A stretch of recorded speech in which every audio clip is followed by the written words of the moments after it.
Assalamualaikum warahmatullahi wabarakatuh. Sampurasun, pamirsa, patepang deui sareng simkuring wasapun Devina Alami. Pamirsa, dina danget ayeuna, simkuring baris nyarengan pamirsa sadayana dina acara Warawiri Warta Sunda Warta Kiwari edisi Minggu 12 April 2026. Balukar drainase cai anu kurang hade Jalan Raya Kopo Soreang anu pernahna di Kecamatan Soreang Kabupaten Bandung raruksakna nalika hujan narajang eta lelewek teh kakeueum cai tur taruntah Jalan Raya Kopo Soreangan anu pernah di Kecamatan Soreang Kabupaten Bandung raruksak alatan limpasna cai drainase.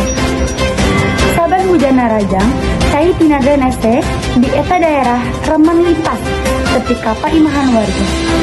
Samalah ketika ngabaleukarkeun bagian aspal jalana lalepasan. Lian ti kitu luntah anu kabawa ku caah remen ngagugunung di trotoar jalan. Cik salah saurang anu ngagunakeun jalan tol membrakeun dirina ngarasa kaganggu alatan jalana rusak pasar sarta eta runtah anu ngagugunung teh. Muniakeun bau anu nyegah nalika ngalar ka eta jalan.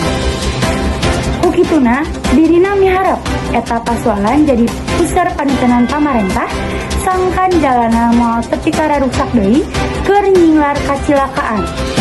Pamirsa, warta dinten ayeuna dicakapkeun dugi dieu simkuring kuning Devina Alami ngawakilan Bandung TV pamit mundur amit mungkur boboh sapanon sareng sapakan hapunten samudaya kalekatan. Wassalamualaikum warahmatullahi wabarakatuh.